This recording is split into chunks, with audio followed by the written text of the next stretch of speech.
ఆ యొక్క నిప్పురవ్వలు మొత్తం రావణాసురుని పూర్తిగా దహింపజేస్తున్నాయి.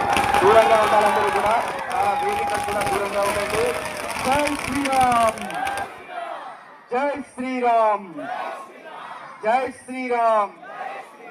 అసలైన దసరా పండుగ ఇప్పుడు మనకు ప్రారంభమైంది. ఇక్కడ దహింపబడేటువంటిది రావణాసుడి యొక్క ప్రతిమ మాత్రమే కాదు, మన అంతరంగంలో ఉండేటువంటి చెడు కూడా ఇక్కడ దహింపజేసుకోవాలి మనందరం కూడా.